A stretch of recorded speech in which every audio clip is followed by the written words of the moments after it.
예레미야 9번째 시간으로요. 선지자의 슬픔과 아픔 그리고 성도의 답답함이라는 제목으로요. 지난주에 이어서 말씀 나누는데요. 계속해서 예레미야가 원래 성경을 기록했을 당시 성경에는 장과 절이 없이 기록이 됐잖아요.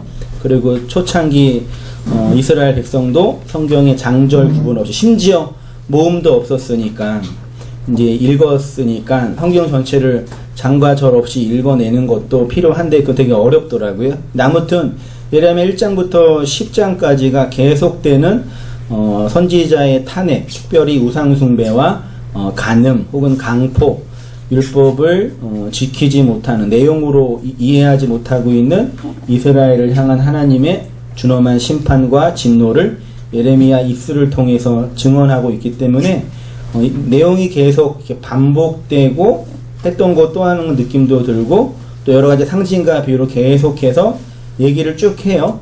그 중에 이제 제 마음에 다가왔던 구절이 4장 19절은 선지자의 개인적인 주관적인 고백이 담겨 있는 듯한 거죠. 그러니까 이스라엘의 죄와 그 죄를 비판하고 있는 선지자의 마음이 어떠한지를 고백하는 건데 되게 이 의미 하나, 단어 하나하나에 풍성한 복음의 의미가 담겨져 있고 그리고 선지자의 소위 말해 영성, 선지자의 그 마음이 우리의 신앙에 대해서 깊이 돌아보게 하는 내용이라고 생각이 듭니다. 그래서 진도를 다시 나가보면요. 유다의 죄는 곧 탐심이고 탐심은 우상숭배라고 했고요. 우상숭배를 하는 것은 간음을 행하는 것이고 그래서 구약의 모든 선지자들이 우상숭배하는 이스라엘을 향해서 간음하는 여자, 음란한 여자, 창녀의 낯을 가진 여자 등으로 되게 이제 성적인 죄에 대한 비판 어조로 말씀하고 있지요. 우상숭배는 그리스도의 씨를 받는 것이 아니라 자기 욕망의 확장을 위하여 그리스도를 이용하는 거죠. 그러니까 하나님의 말씀이 내 밖에 있으면 그리스도의 씨가 아니라 밖에 떨어진 열매 내지 못하는 씨죠. 그렇게 말씀을 밖에 있는 지식 혹은 정보, 이 세상에 필요한 선화 구조로 받아들이면 그것이 우상숭배이고 그렇게 우상숭배하는 사람들은 살인하고 간음하고 도적질하고 거짓말하여 자기 탐욕을 따라 살아갈 수밖에 없다. 그러니까 10계명 앞에 1계명부터 4계명까지 아니 3계명까지는 하나님에 대한 계명이라고 하잖아요. 그리고 4계명은 안식일 계명이고 5계명은 부모 공경이잖아요. 그러니까 이렇게 한번 보면 어떨까? 1계명부터 3계명까지는 하나님의 말씀에 관한 계명, 다시 말해 씨에 관한 계명이에요. 그 씨를 내 밖에 있는 것으로 받아들이지 않으면, 그 말씀의 씨를 복음의 내용으로 받아들이지 않으면 6계명부터 쭉 진술되고 있는 살인과 간음과 거짓말과 도적질과 이웃을 탐하는 그 삶으로 나타난다는 얘기죠. 그러니까 요는 뭐냐면 우상숭배, 간음, 도적질 이런 것들이 우리의 외적인 행위로 드러나는 행실을 말하는 게 아닙니다. 1차적으로는 그걸 말하는 게 아니라 하나님의 말씀을 어떻게 받냐. 요걸 이제 철학적으로 좀 말하면 인식론과 존재론의 문제예요. 철학적으로 표현을 하면요. 그러니까 하나님을 어떻게 인식하고 있냐. 그 하나님과 내가 어떤 존재 관계냐. 여자가 담배를 피는 건 선이에요, 악이에요?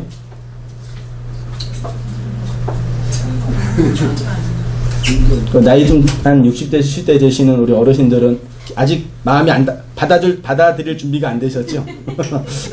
그렇죠? 근데 우리 청년들은 그냥 사람이 담배 피는 거지. 그 정도로 이해하잖아요. 맞나요? 안 맞나요? 맞아요. 맞지요?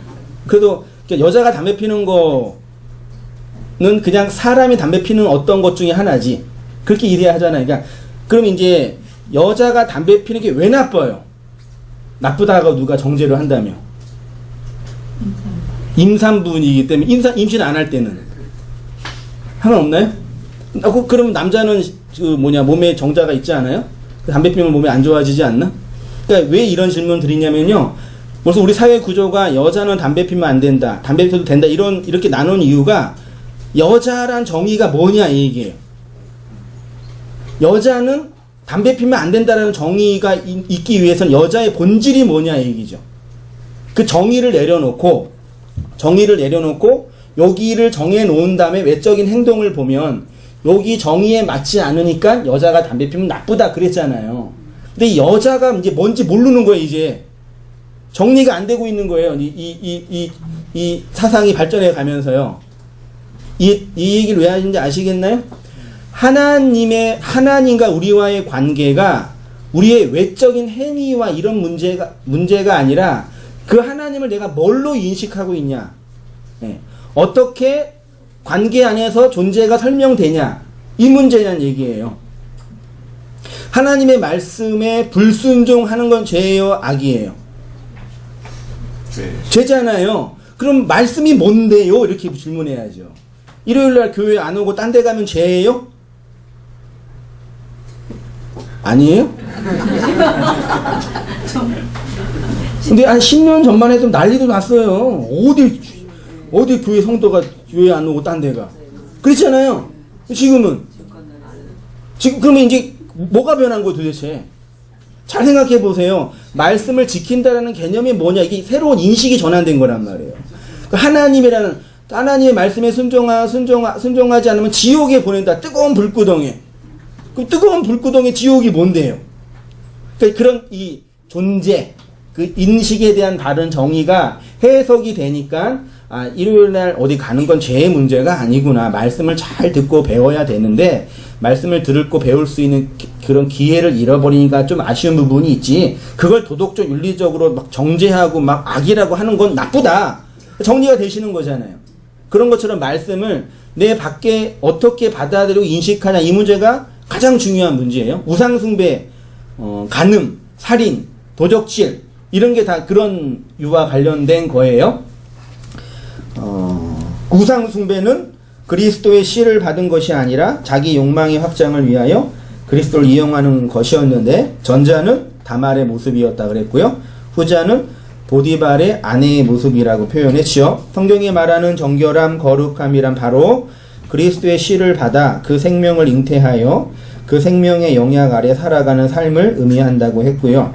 이러한 이스라엘의 죄에 대해서 선지자는 계속 탄핵하며 비판하고 있습니다. 그리고 이들의 죄는 반드시 하나님의 준엄한 심판이 있을 것이라고 예언합니다. 이러한 이스라엘의 죄와 그로 말미암아 받는 심판은 선지자와 상관이 없는 내용이 아니라 선지자의 삶의 현실 안에서 고백되어지는 죄에 대한 지적, 다시 말해서 심판을 예고하면서도 끊임없는 고통과 연민 속에서 아파하죠. 왜요?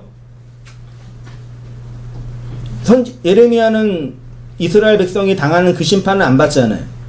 근데 왜 선지자는 끊임없이 아파하고 고통하고, 오늘 고백이고, 슬프고 아프다, 내 마음속이 아프고 내 마음이 답답하여 잠잠할 수 없다. 왜 아파해요? 얘네들이 말씀을 지키지 않아서요? 그것도 있겠죠?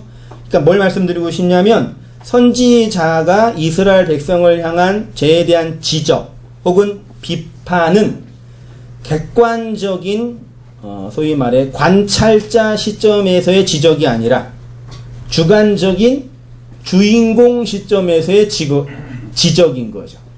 이거 무슨 말씀 이해되시나요? 어떤 사람의 문제를 봤을 때 그 문제를 지적하는 건 쉬워요, 어려워요? 쉽지요. 우리가 애들 막 너 이것도 왜 안 해? 왜 안 해? 그럼 옆에 있는 사람이 뭐라 그래요? 당신도 그래 그러잖아요. 나는 잘 못 보는데 다른 사람은 잘 봐요. 그치요? 근데 교회 안에서도 묵시 패러다임에 오신 성도님들도 어떤 사람의 죄, 어떤 사람의 무지, 이런 것들을 이렇게 소위 말해 지적질이라고 표현할까요? 그걸 잘해요. 물론 그렇게 잘해요. 그때 그런 얘기 들을 때 기분이 어떠셔요?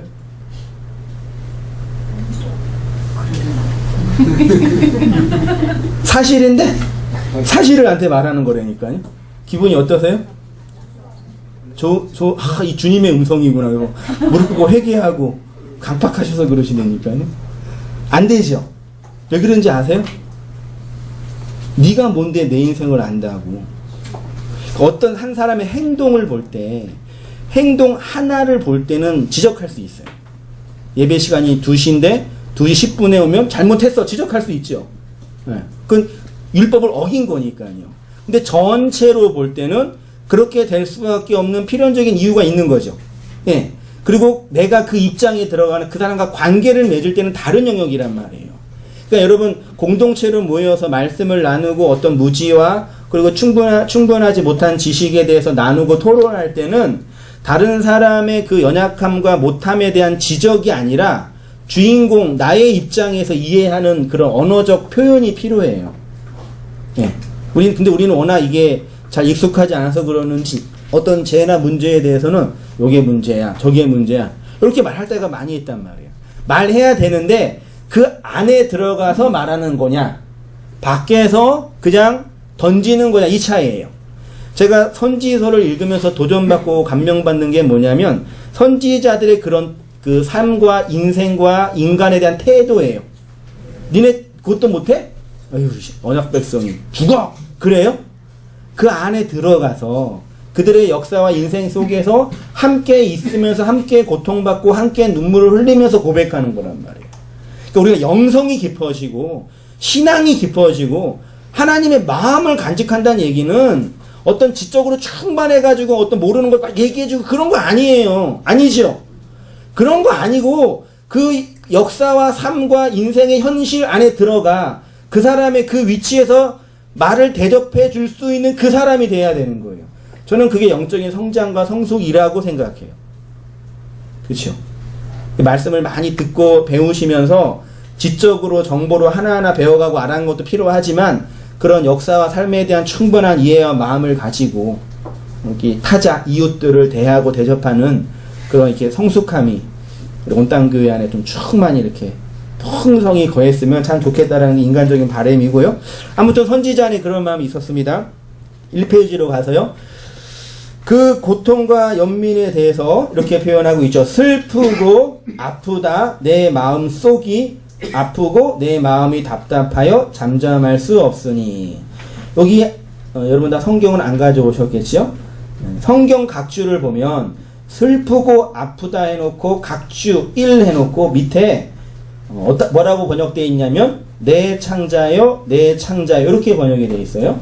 그러면 어느 사본에는 어느 번역본에는 슬프고 아프다를 내 창자요 내 창자 이렇게 썼다라는 얘기예요. 근데 그럴 것이 여기 슬프고 아프다가 원문에는 매예요. 매는 뭐냐면 사전을 보니까 4578번에 매로 되어 있는 이게 창자, 내장, 배 이게 매래요. 그래서 각주에 나와 있는 내 창자요, 내 창자요 라고 번역한 게 더 정확하겠죠. 근데 이거를 이제 의역적으로 번역을 한 거죠. 우리도 뭐 인생 살다가 너무 마음이 아플 때 어떻게 고백하시나요? 막 창자가 끊어질 것 같다. 심장을 도려내는 것 같다. 그런 거잖아요. 그런 표현이에요. 근데 이거를 슬프고 아프다라고 번역을 했고요. 아프다라는 단어가 훌이라고 하는데요. 몸이 뒤틀리다, 괴로워하다, 몸부림치다 이 뜻이래요. 고통이 너무 심해서 창자가 끊어질 듯 아프다는 시적인 표현이 슬프고 아프다, 매에 이렇게 되어 있다고 봅니다. 구약 선지자들의 사역을 보면서 마음에 깊은 감동을 받는 이유는 그들의 말씀 사역이 너무도 고결하고 순결하기 때문입니다. 이들은 모두 번영과 성공의 길을 추구하며 살아갔던 시대에 그 길을 거스리며 살았습니다. 대부분의 선지자들은 어떻게 해서든지 당대의 권력자들과 대중들의 입의 혀처럼 말하므로 그들에게 무엇인가 얻기를 기대했었던 선지자들이에요. 그 미가 3장 5절에 미가가 이렇게 고백을 해요. 각주 3번 아래에 보면은요. 내 백성을 유혹하는 선지자들이 백성을 뭐예요? 유혹한데요. 이렇게 표현을 해요. 이에 물 것이 있으면, 이에 물 것이 뭐겠어요? 이건가요? 돈이죠? 물 것이 있으면 평강을 외치나 그 입에 무엇을 채워주지 아니하는 자에게는 전쟁을 준비하는도다. 조작과 설득의 차이 아셔요? 조작, 설득. 아이가 그 마이쮸 같은 그런 과자나 그런 걸 많이 먹으면 밥을 잘 못 먹잖아요. 그러면 엄마나 아빠가 어떻게 해요? 너 이거 먹으면 배 아파. 그거 조작하는 거예요? 설득하는 거예요? 네. 아이한테 마이쮸를 먹지 말아야 할 이유를 차근차근 얘기해주면 애들이 먹어요, 안 먹어요? 아, 그럼 먹으면 안 되는구나, 아빠. 그럼 안 먹을게. 애들이 그래요? 그럼 어떻게 해야 돼요? 그래서 우리 전 대통령님들이 조작을 많이 했는지 모르겠는데, 선지자들이 했던 거는 조작하는 게 아니라 뭐 하는 거예요? 차근차근 설명하면서 설득하는 거였어요. 이유가 뭐고 원인이 뭔지를. 근데 자기 마음에 맞지 않거나, 아니 이것 좀 낫죠. 자기 이익에 도움이 안 되면 다른 얘기를. 근데 예레미야나 이사야나 에스겔이나 이런 걸출한 선지자들은 그것과 상관이 없이 하나님이 그들에게 준 메시지를 했다는 얘기죠. 그래서 거의 대부분 선지자들은 고난과 형극의 길을 갈 수밖에 없는 운명이었어요. 그러할 때 하나님이 보내신 참된 선지자들은 구약의 영적인 종교의 핵심과 본질을 증언하며 스스로 고난의 길을 갔습니다. 그러나 이러한 것들보다 선지자들을 더 위대하게 만들었던 가장 본질적인 것들은 고난과 어려움 속에서 참되게 살고 참되게 복음을 전하고 그런 불굴의 의지보다 제 마음에 더 깊이 다가왔던 이들의 신앙의 본질은 뭐냐면 그들의 내면에 일어났던 영적인 전쟁과 관련된 거예요. 이러한 내적인 고통은 모든 선지자들에게 있었던 것이고 그것이 그들이 그들에게 한 가장 중요한 힘이었습니다. 선지자들이 고민하고 아파했던 것은 당대의 대부분의 사람들에게는 별로 공감될 수 없는 것들이었지요. 쉽게 말해 선지자가 아파하고 슬퍼했던 내용은 선악구조 아래서 사람들에게는 전혀 공감될 수 없는 내용들이었습니다. 매우 특별하고 독특한 내적인 인식과 경험에서 흘러나오는 고민이었습니다. 그런데 이러한 내적인 경험은 구약의 선지자들이나 특별한 종교 지도자들에게만 있는 것이 아니라 말씀을 받는 자들이라면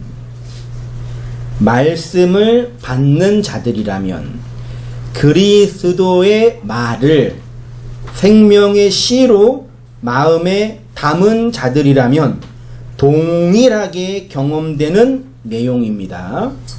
이러한 말씀을 받는 자들이 경험하는 종교적 영적인 경험을 조직신학에서는 뭐라고 표현하냐면 회심이라고 표현해요. 회심이라는 단어 많이 들어보셨죠? 회심은 뭐냐면 죄에 대해서 회개하고 그리스도를 믿는 거예요. 회개와 믿음 합해서 회심이라고 해요. 근데 이 회심을 어떻게 이해하냐가 되게 중요한 관건인데요. 이 회심은 지적인 성숙함, 감정과 정서의 변화, 의지와 행동의 변화 등등을 포함한 전인이라고 제가 표현하겠습니다. 신비주의자들은 감정적인 변화만 말하고 주지주의자들은 지적인 변화만 말하고 율법주의자들은 도덕과 윤리와 성품의 변화를 말하는데 복음이 우리에게 주는 변화는 보다도 내적이고 본질적인, 아까 표현대로 하면 인식과 존재에 대한 변화예요. 여자가 담배 피면 안 된다라는 규범에 갇혀 있을 수밖에 없었던 이유는 여자란 이거야 라고 정의해 놓은 통념이 있었다는 얘기예요. 근데 지식에 의해서 여자란 이거야 라는 게 부셔진 거예요. 그러니까 담배를 펴도 돼라는 규범이 나온 거예요. 이해되시나요? 우리가 깨트려진 규범들이 있죠. 선악구조 안에서, 윤리도덕 안에서, 심지어 헌금의 문제, 교회 봉사의 문제가 있잖아요. 그것이 그 본질이 뭘 의미하는지 알게 되니까 그 규범이 깨진 거예요. 그게 전인의 변화라는 얘기예요. 그러니까 여러분, 말씀을 우리가 받으면 변해요, 변하지 않나요? 윤리 도덕적으로 변해요, 변하지 않아요? 도덕적으로 변해요? 성품적으로 변해요? 존재론적으로 변해요? 잘 생각하셔야 돼요. 변하지 않는 것과 변하는 게 있단 말이에요. 예수 믿으면, 그리스도의 말을 마음에 받으면 내 안에 일어나는 가장 본질적인 변화가 있단 말이에요. 근데 그 변화를 도덕적인 변화로만 국한했다든지 혹은 이 세상에서 성공과 실패로만 국한했기 때문에 그네들이 문제가 된 거지, 본질적으로 뭐가 변해요. 그리스도의 말씀을 우리가 받으면 말씀으로 말미암아 내면으로 말미암아 외적인 어떤 근본적인 변화가 있어요. 성숙이 있단 말이에요. 그게 표현하자면 역사와 삶에 대한 인식의 전환, 하나님에 대한 인식의 전환, 이 타자, 이웃과 사람에 대한 인식의 전환이 새롭게 돼요. 그렇게 돼서 안식하게 되고 자유하게 되고 사랑하게 되고 평안하게 된다 등등으로 표현을 한 겁니다. 그러면 예레미야 안에 있는 지성적, 정서적, 의지적 변화의 본질은 무엇이냐? 이는 그의 슬픔과 고통과 아픔의 본질이 어떤 것인지 확인하면 알 수 있겠습니다. 선지자가 슬퍼하고 아파하는 이유는 이 세상 보편 인생들이 경험하는 것들과 다르죠. 왜 사람들이 슬퍼해요? 왜 사람들이 아파요? 왜 우리가 고통받아요? 오늘날 왜 대한민국 젊은이들이 대한민국을 헬이라고 고백해요? 표현해요? 왜 사람들이 불행하다고 생각해요? 너무 질문을 많이 해서 답할 마음이 없죠? 간단하게 말하면 뭐 때문이에요?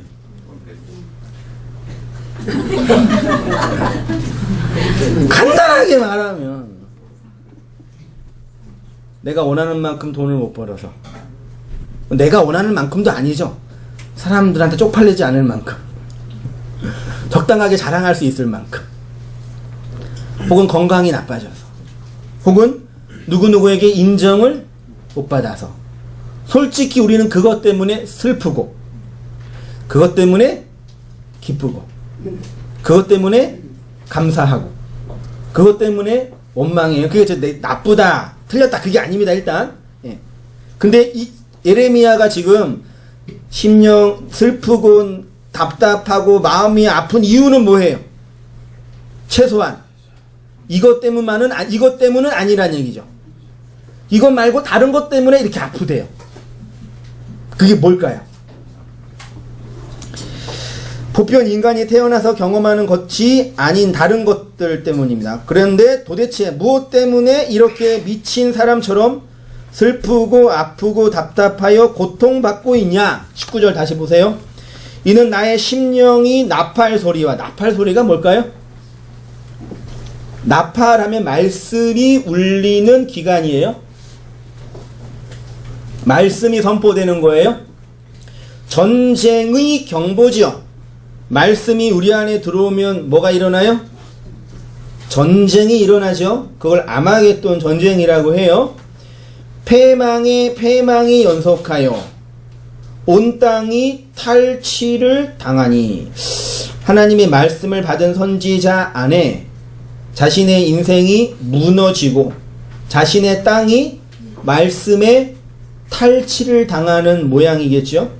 나의 장막과 내 집, 나의 휘장은 갑자기 파멸되고, 내가 믿어왔던 하나님, 내가 저 깃발을 보며, 깃발도 진리의 깃발 말씀드립니다. 나팔 소리를 듣기를 어느 때까지 할꼬. 말씀을 계속 들으니까, 계속 무너지니까 이제 그만했으면 좋겠다. 22절, 내 백성은 나를 알지 못하는 어리석은 자요. 누가 이걸 모른대요? 말씀을 듣고 있는 이스라엘 백성. 말씀을 하고 있는 예레미야는 말씀이 내 안에서 혹은 백성들 안에서 어떻게 역사하는지를 알고 선포하고 있는데, 하나님을 알지 못하고 말씀을 알지 못하는 자들은 모른대요. 무지하대요. 그의 고통의 원인은 나팔 소리와 전쟁의 경보를 듣기 때문입니다. 들리세요? 집에 다 전쟁 가방 준비하셨어요?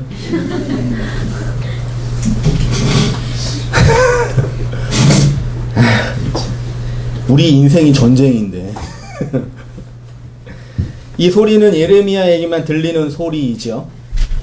이는 당연히 북이스라엘의 멸망과 함께 남유다가 바벨론의 공격으로부터 위기에 놓여있는 정치적 현실이기도 하지요. 그러나 이는 곧 그리스도의 말씀을 받는 성도 안에 일어나는 내적인 전쟁에 관한 말씀입니다. 그리스도의 말씀을 받는 자 안에 일어나는 매우 특별하고 독특한 내적인 전쟁으로 말미암는 고통, 그걸 슬픔, 아픔, 고통, 창자 등으로 표현해요.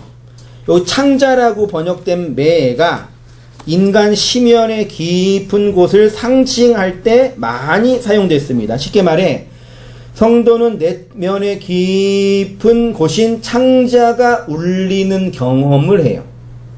언제요? 말씀이 떨어질 때요. 창세기 15장 4절, 여호와의 말씀이 그에게 임하여 이르시되 그 사람이 내 상속자가 아니라 내 몸에서죠. 요 몸에서가 매에랍니다. 창자, 그러니까 인간의 깊은 심연인 그 자궁을 의미하기도 하는 듯 합니다. 창세기 25장 23절, 여호와께서 그에게 이르시되 두 국민이 내 태중에 있구나. 두 민족이 내 복중. 요것도 매입니다. 매는 뭐냐? 생명이 잉태되는 곳입니다. 창세기에는 하나님의 언약 백성이 나오는 자궁과 같은 장소입니다. 하나님의 약속의 말씀을 받아 언약의 자손이 나오는 태가 매입니다. 그러니까 선지자가 내 창자여 내 창자여 외치는 것은 그냥 생고생하고 원하는 게 안 돼서 고통스럽고 힘들 때문인 게 아니라 그리스도의 말씀을 마음 깊은 곳에 받은 자 안에서 흘러나오는 고백인 거예요. 그리스도의 말씀이 자신 안에 들어와 그 말씀이 일하고 역사하고 있는 현실에 대한 표현인 거예요. 이 표현이 정말 재미있게 나온 곳이 민수기 5장 22절 보세요. 이 저주가 되게 하는 이 물이 내 창자에 들어가서 내 배를 붓게 하고 내 넓적다리를 마르게 하리라 할 것이요 여인은 아멘 아멘 할지어다. 제사장이 저주의 말을 두루마리에 써서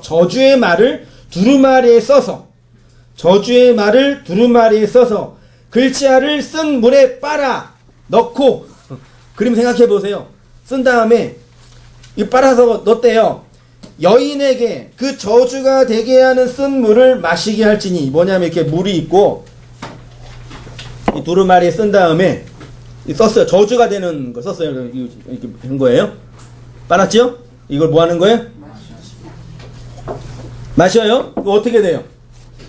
저주가 되게 하는 물이 그 속에 들어가서 쓰리라. 하나님 말씀 얘기하는 거예요. 제사장이 먼저 그 여인의 손에서 의심의 소재의 물을 취하여 그 소재물을 여호와 앞에 흔들고 제단으로 가지고 가서 제사장은 그 소재물 중에 한 움큼을 취하여 그 여자에게 기억나게 한 소재물로 제단 위에 불사르고 그 후에 여인에게 그 물을 마시게 할지라. 그 물을 마시게 한 후에 만일 여인이 몸의 더럽혀서 남편에게 범죄하였으면, 간음하였으면 저주가 되게 하는 물이 그의 속에 들어가서 쓰게 되어 그의 배가 부으며 넓적다리가 마르리니 그 여인이 그 백성 중에서 저주거리가 될 것이니라. 28절 쭉 넘어왔습니다.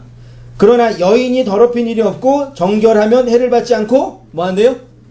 임신한대요. 민수기 5장은 의심의 소재에 관한 말씀인데요. 아내가 가였다고 남편이 의심하게 되면 제사장에게 가서 보리가루로 만든 의심의 소재를 먹게 합니다. 이 소재를 먹으면, 물과 함께 먹으면 간음한 여자는 배가 붓고 넓적다리가 마르게 되어 백성 중에서 저주거리가 된답니다. 여자가 정결하면 해를 받지 않고 임신하게 된다는 내용이죠. 매는 이렇게 생명이 잉태되는 곳인데 그 과정에 전쟁과 같은 싸움이 있는 내용인 거죠. 시편 40편 8절 보면요. 나의 하나님이여 내가 주의 뜻을 행하기를 즐거워. 주의 법이 어디 있어요? 심이요. 나의 심이죠. 심. 이게 매예요. 창자의 주의 법이 있대요.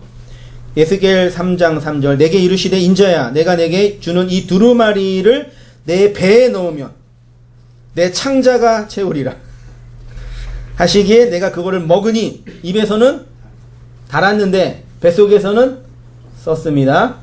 여호와께서 이미 큰 물고기를 예비하사 요나를 삼키게 하셨으므로 요나가 밤낮 3일을 물고기 어디요?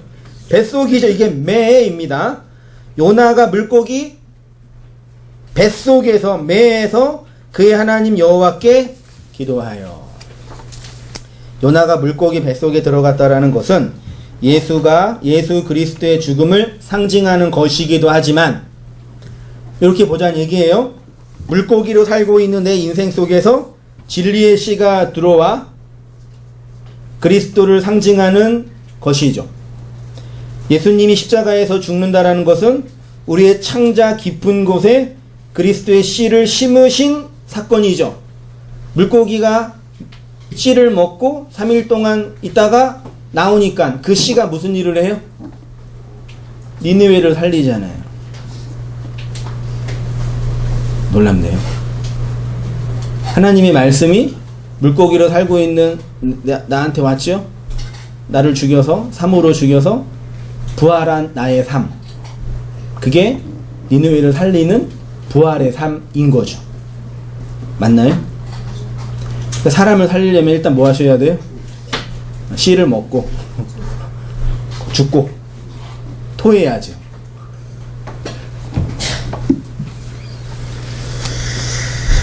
예수님은 그렇게 우리의 생명이 됐습니다. 그래서 하나님은 에스겔에게 두루마리를 뱃속에 넣으며 창자에 채우라고 했고요. 하나님의 말씀의 역사는 우리의 가장 깊은 심연 속에 들어와 우리의 옛사람을 죽이고 새 사람을 살게 하여 생명으로 흘러나오게 하는 거죠.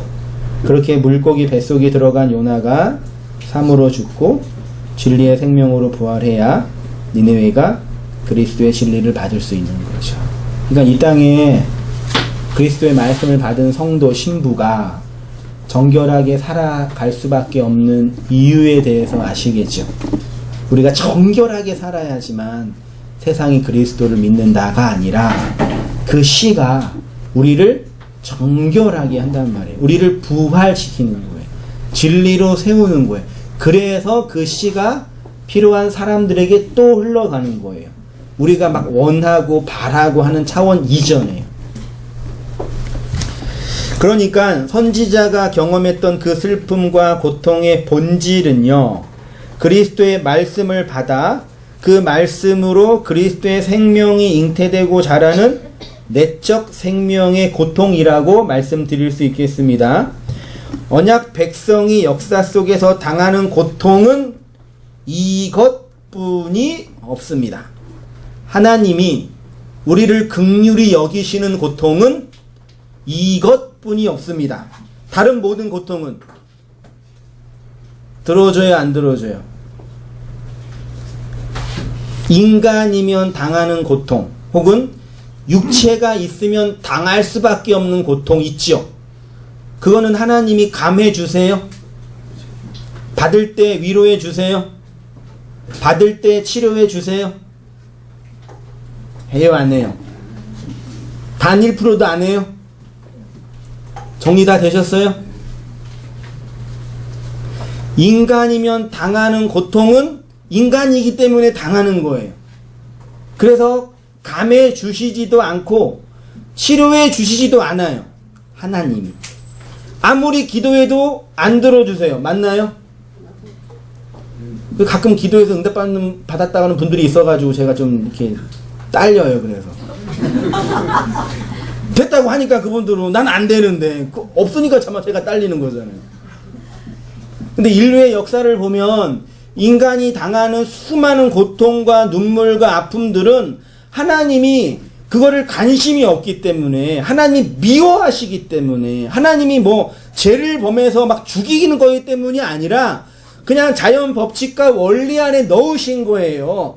그래서 아이들이 300명이나 물속에 수장되는데도 하나님 그냥 눈 뜨고 보시는 거라니까요. 그래서 어떤 분들은 하나님의 고통이 보이지 않냐고, 이런 아이들에게 죽어가고 있는데 얼마나 마음이 아프셨겠냐고, 이렇게까지 적용을 또 해요. 인간이면 당하는 고통들이 있잖아요. 그거는 당할 수밖에 없어요. 어떻게 해야 돼요? 잘 당하세요. 그러니까 뭘 말씀드리고 싶냐면 자꾸 이거를 선악구조랑 윤리적 도덕적 정죄감으로 내가 뭘 잘못해가지고 생애에 뭔 죄를 지어서 뭘 못해서 그렇게 스스로 정죄하거나 누구를 원망하지 마시라고요. 꾹 참고 견디세요. 이 딱다물고요. 물론 우리가 인간적으로 아프고 힘들면 위로해주고 격려해주고 지지해줘야 하고 또 문제 해결을 위해서 잘 풀어야죠. 근데 하나님이 뭐 안 해줬기 때문에, 뭐 해줬기 때문에, 기도를 했기 때문에, 뭐 안 했기 때문에 그렇게 역사하시는 분이 아니란 얘기죠.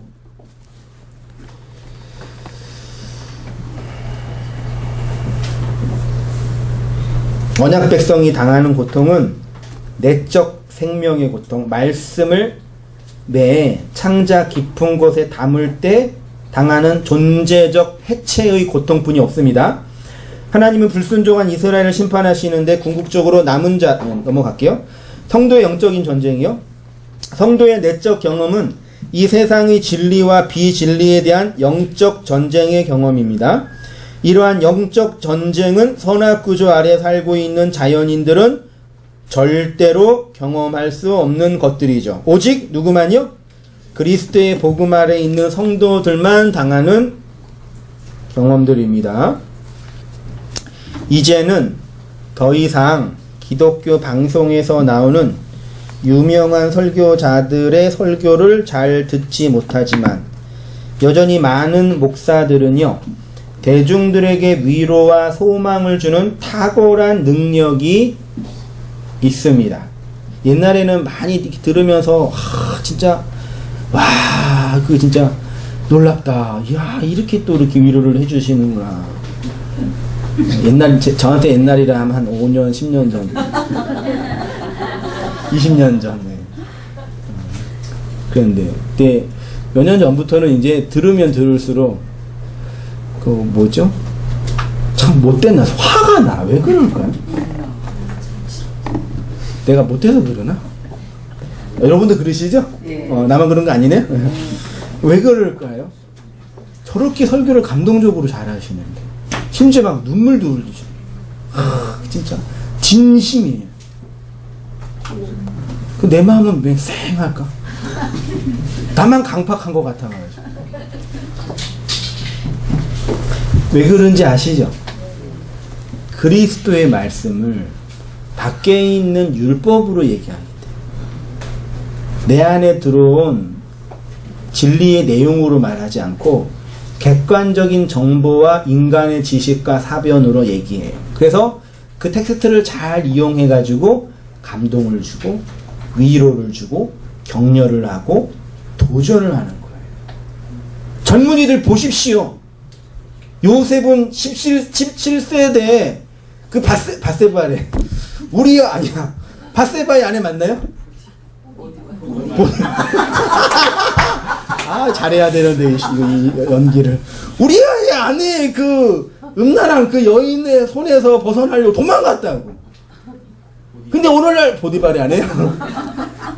오늘날 맨날 음란하게 맨날 야동만 보고 그러면 되겠냐고. 그러면 그렇게 그 있던 지체가 얼마나 마음이 아프겠어요. 내가 죄인이구나. 요셉은 그렇게 정결하게 해가지고 이렇게 30살 넘어서 총리가 됐는데 내가 지금 30살 총리가 안 되는 이유는 그것 때문에 그런 거예요. 웃기시죠 이게? 지금 그러고 있다.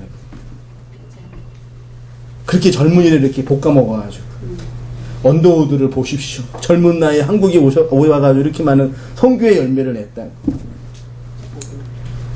옆에 있는 큰 교회 옛날에 그 목사가 그 설교가 난리가 났잖아요. 그 심혈주를 안 내가지고 암에 걸렸다고.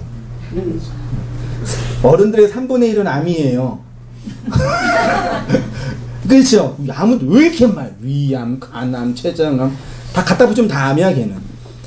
3분의 1은 암이란 말이에요. 그래서 뭐 그 얘기가 좀 나지도 않는데 요번에 그 뉴스를 보니까 그분이 치매에 걸리셨다고.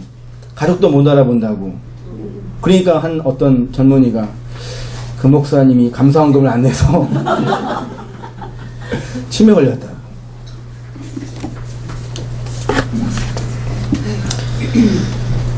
탁월한 강연가예요. 예, 강연자. 예, 맞아요. 강연. 행복하게 사는 방법, 부부생활 행복하게 하는 방법, 결혼 잘하는 방법, 이런 거.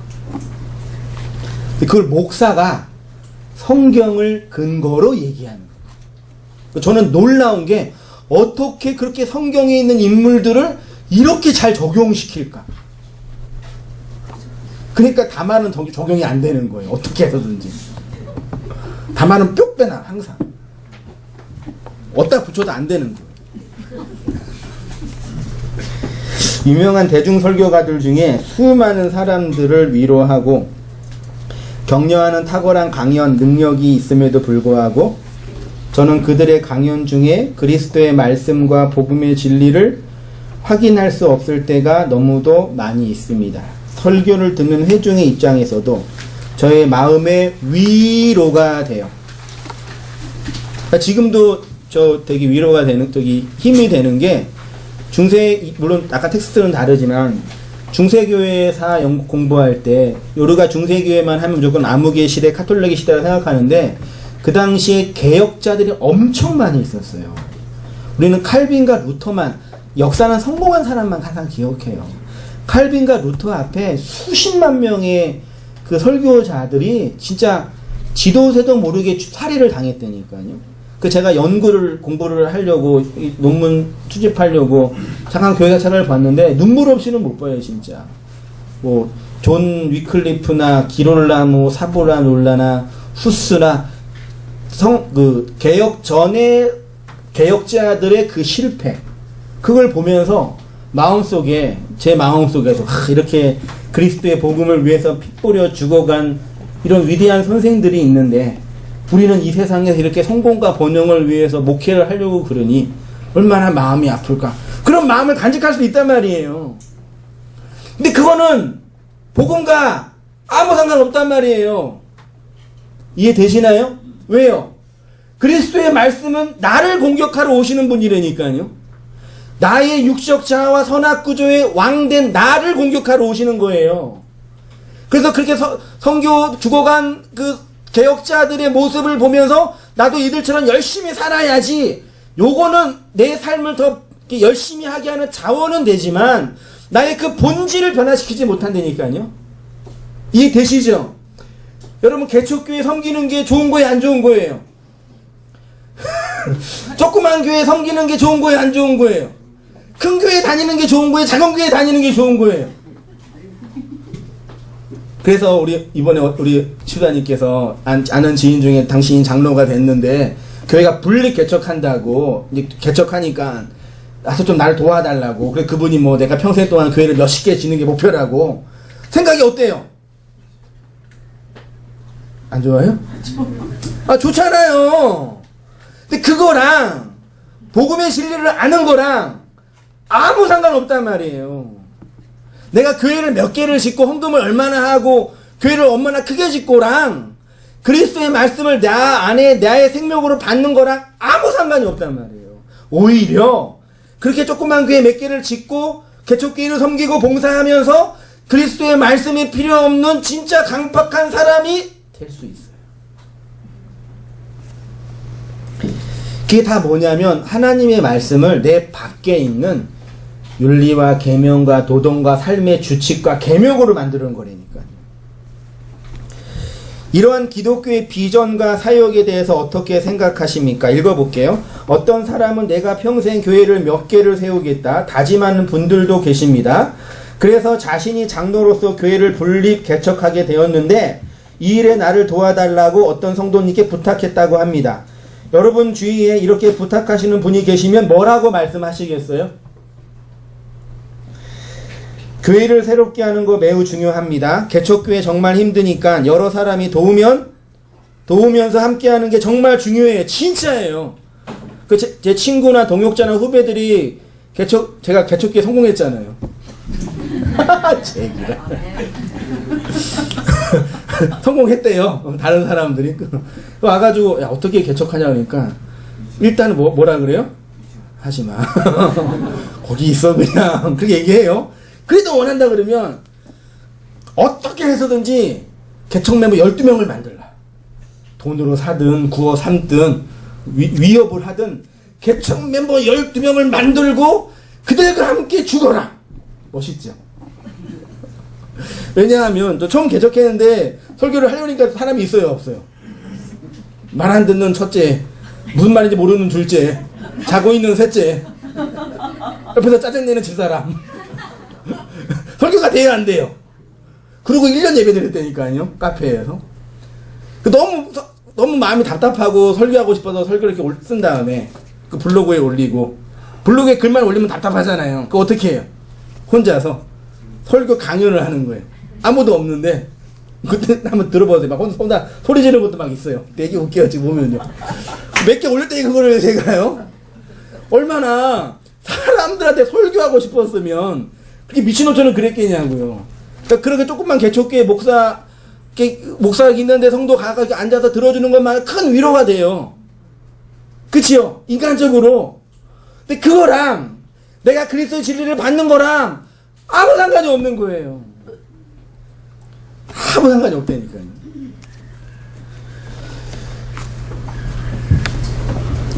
그 안에 그리스도의 말씀과 복음의 진리가 있느냐 없느냐는 별개의 문제입니다. 그리스도의 진리와 상관이 없이도 얼마든지 이런 일은 가능해요. 한번 생각해 보세요. 여러분 우리가 죽을 때 주님 앞에 섰을 때 그 종말의 완성이 될 때 하나님 나를 봐줄 때 교회 몇 개 지었네, 개척 얼마나 했네, 성도 몇 명 불렸네, 헌금 얼마나 했네, 요걸로 하나님이 어휴 잘했어 내 아들 그러실 것 같아요? 네? 하나님 안 그러세요. 그걸로 우리를 평가하지 않는단 말이에요. 자꾸 이 지상에 있으면서 그걸로 자기를 평가받으려고 그런다니까요. 하고 싶으면 열심히 하세요. 할렐루야.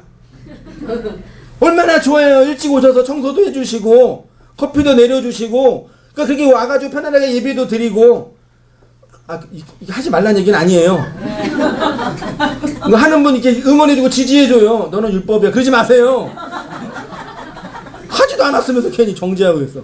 열심히 이렇게 도와주고 섬겨주고 그거 우리 애가 이렇게 기분 좋아지고 이렇게 와서 섬겨주니까 내가 더 편해지고 좋잖아요. 얼마나 그게 기뻐요. 이 땅에서 행복하게 사는 방법이라니까요.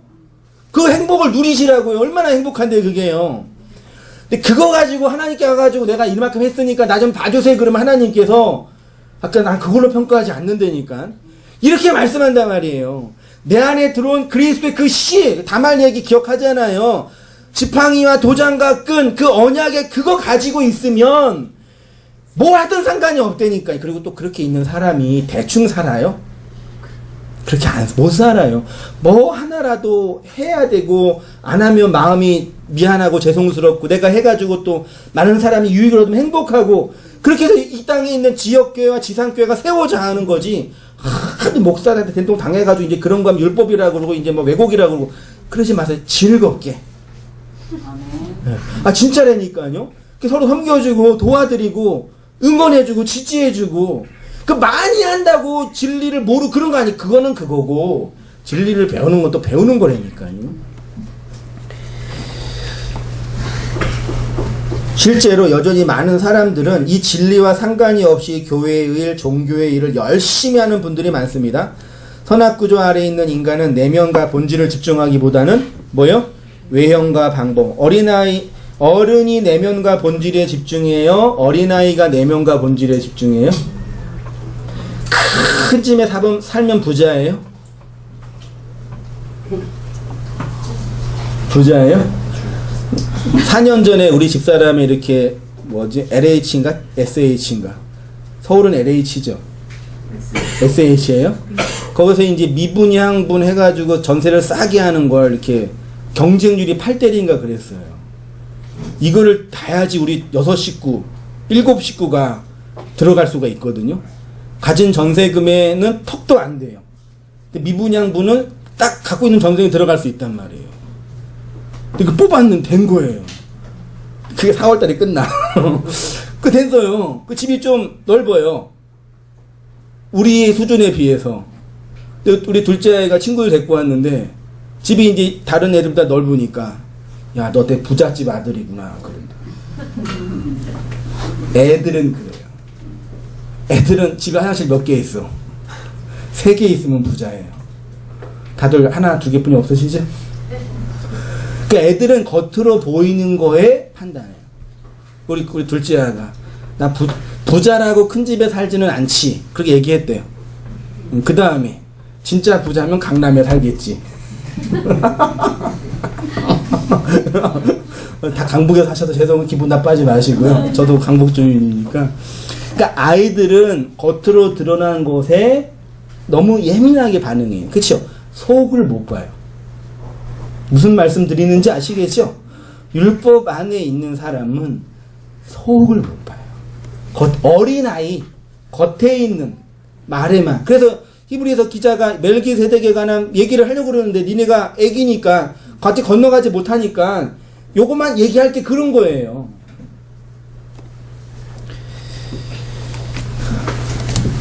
교회의 성장을 하나님이 주신 사명이라고 생각하고 성도나 젊은이들을 선동할 때 사용하는 용어들이 있습니다. 민족 복음화, 세계 복음화 위에 헌신하라. 미전도 종족을 위해서 헌신할 사람이 필요하다. 혹은 교회의 부흥과 성장을 위해서 하나의 씨로 헌신할 성도가 필요하다. 그래서 실제로 참여하고 헌신하고 힘써서 놀라운 성과를 낼 수 있습니다. 그런데 이 일과 내 속에서 일어나는 그리스도의 씨와 복음의 진리와는 아무 상관이 없습니다. 왜 이런 문제가 생기냐면 그리스도의 말씀이 자신의 내면 깊은 곳에 단 한 번도 심겨진 일이 없기 때문에 그냥 겉으로 행한 일이 되기 때문입니다. 하나님과 그리스도의 말씀과 그리스도의 영이 자신 역사 밖에 있는 사건이기 때문입니다. 열심히 배워서 지식으로, 누구 지식이요? 자기 지식으로 취하고 있기 때문이에요. 용기, 지혜, 선, 덕, 미 이런 것들 잘 가르치면 배울 수 있으세요? 용기를 잘 가르쳐 줄 수 있나요? 못 가르쳐 줘요? 지혜로움을 잘 가르쳐 줄 수 있어요? 선 가르쳐 줄 수 있어요? 고대 철학자들 중에 소크라테스를 별로 좋아하지 않았던 철학자들이 궤변론자랑 소피스트들이 있어요. 이 사람들은 어떤 사람들이었냐면 이런 것들을 내가 가르쳐 줄 수 있다 그래 놓고 거금의 강의료를 받고 학교를 운영했던 학원 강사님들이었어요. 용기 가르쳐 줄 수 있어요? 좋은 대학 가는 방법 가르쳐 줄 수 있죠? 어마어마하더라고요. 그 기술이니까. 지혜, 사랑, 덕스러움 배울 수 있으세요? 이게 자, 용기에 대해서 배우자. 어떻게 하지? 12시에 공동묘지로 와. 그 용기 배워요? 웃기죠? 기독교 신앙, 그리스도의 말씀, 하나님의 은혜 배울 수 있을 것 같아요, 여러분이요? 어떠세요?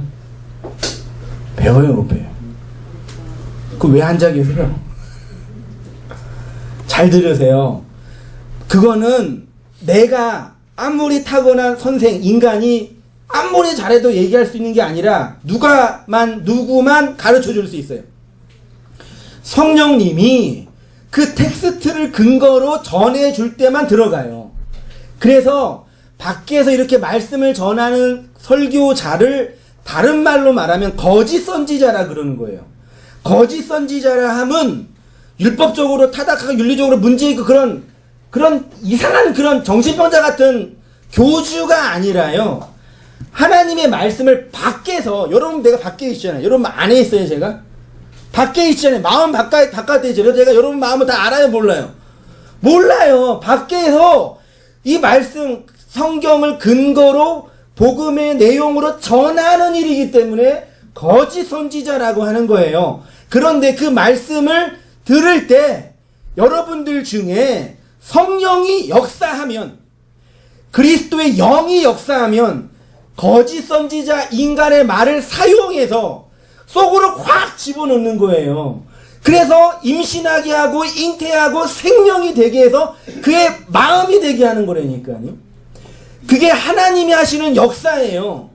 그러니까 하나님의 나라, 구원, 지식, 그리스도의 은혜, 하나님의 말씀은 하나님만 가르쳐 주시는데 이 하나님이 초월계에 계시는 존재자잖아요. 그래서 인간이라는 이 텍스트, 성경이라는 말을 근거로 전하는 거예요. 여기에서 성도님들은 뭐 하시는 거 아니에요? 이거죠.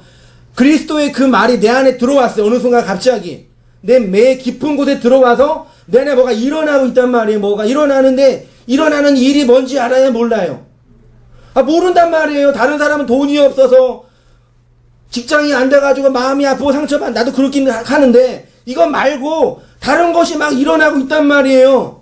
우울하기도 하고 힘들기도 하고 슬프기도 하고 내가 왜 이러지? 무엇 때문에 그러지? 마음은 갈급해하고 말씀은 배우고 싶고 심령이 가난해 성경은 보고 싶고 근데 뭔지는 잘 몰라요. 근데 앞에 있는 선생이, 교사가 먼저 경험한 복음의 내용을 가지고 네가 이러는 건 내가 이러는 건 똑같은 건데 이건 이것 때문에 얘기해 주면 이것이 이렇게 돼서 내 안에 이런 복음의 은혜가 역사가 일어나고 있는 내용이군요를 확인하게 되는 거죠. 이게 이 땅에 있는 인간 교사, 목사들이 해야 할 가장 중요한 일이에요. 그렇게 하는 사람을 목사라고 정한 거예요. 그냥 교회 집단이. 그거를 뭐 선생이라 그래도 되고, 그래서 뭐 이단 같은 하늘님이라고 그러기도 하고 구해주에서 나왔잖아요. 그거 뭐 이게 약속된 목자? 누가 신천지 뭐라 그러죠? 걔네 그렇게 하잖아요. 그러니까 전통교회가 목사라고 한 거예요. 원래 이런 일을 해야 되는데 그걸 이렇게 바꾸는 거예요. 이렇게요. 성경을 근거로 이 땅에 필요한 감동적인 얘기, 도덕적인 얘기, 윤리적인 얘기 잘 얘기하면서 힘내세요, 열심히 노력해보세요, 하나님이 좋은 거 주실 거예요 라고 계속 그러는 거예요.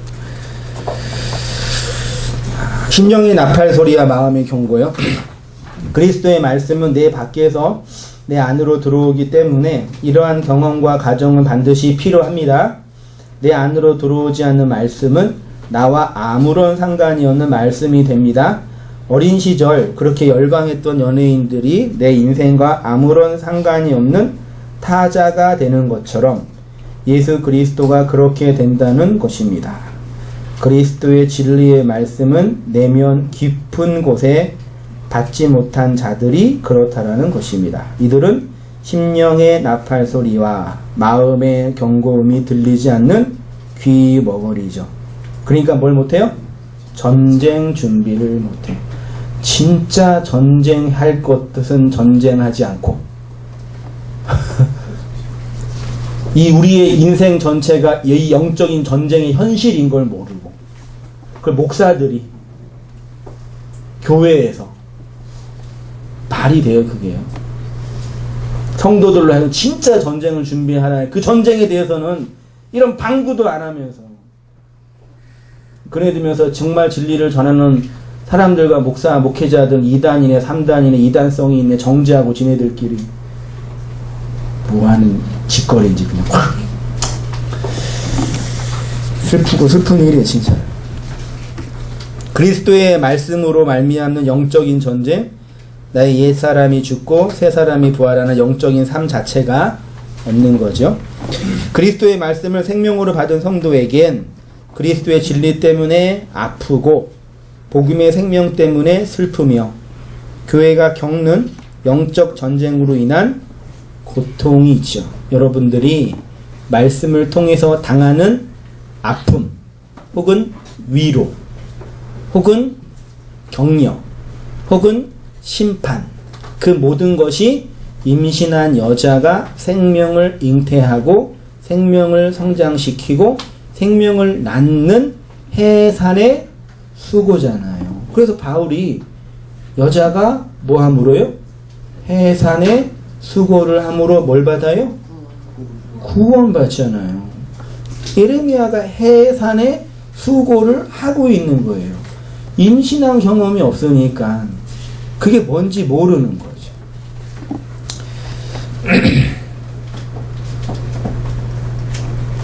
죽은 자는 어떤 고통도 자각하지 못하는 것처럼 그리스도의 생명에서 떠난 자들은 감각할 수 없는 것입니다. 그들은 마치 이성 없는 짐승이 자신의 본성을 따라 열심히 살아가는 모습과 별반 다르지 않습니다. 그러나 성도에게는 오늘 선지자 같은 이러한 슬픔과 같은 고백이 있죠.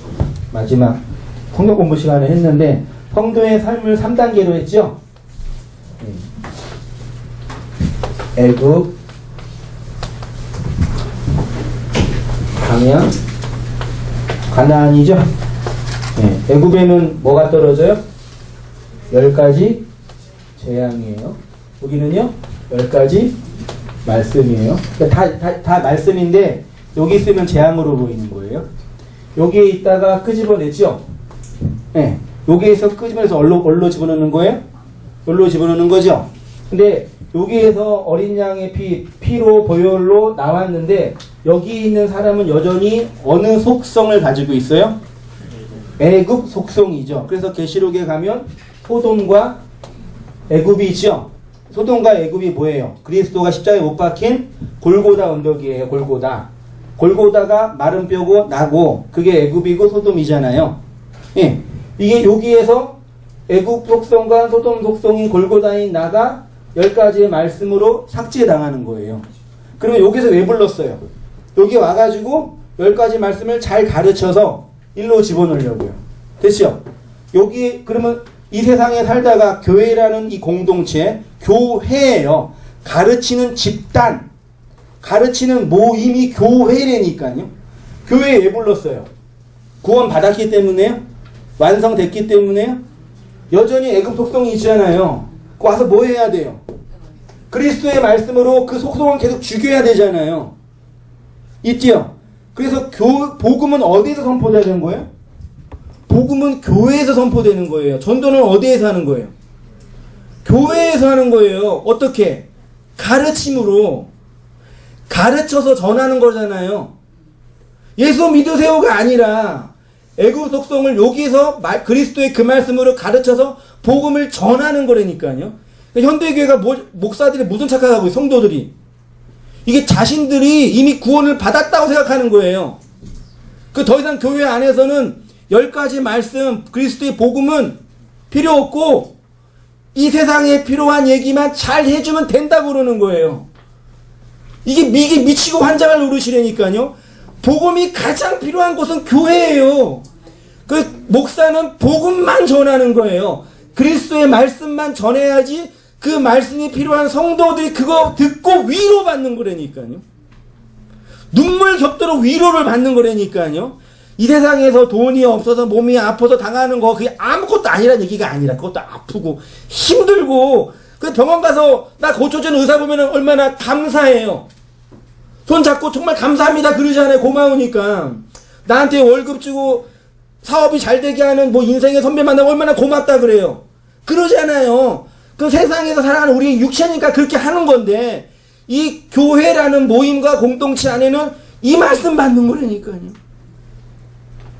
와가지고 이상한 쓸데없는 얘기나 하면서 사람들을 이렇게 홀리고 위협하고 하는 이 시대에 미치고 한장을 누르시죠. 그 성도에게는 이러한 선지자의 슬픔이 있어요. 보세요. 슬픔, 아픔, 답답함, 이거 반대가 뭐예요?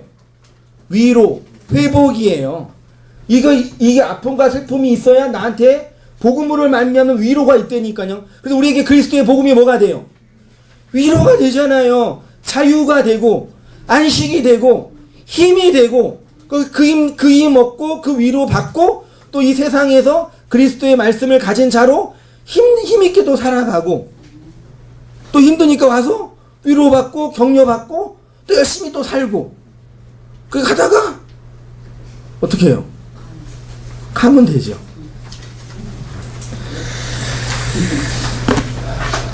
그 복음으로 위로 받으시는 성도님 되시기를 부탁드리고 축원드립니다. 기도할게요.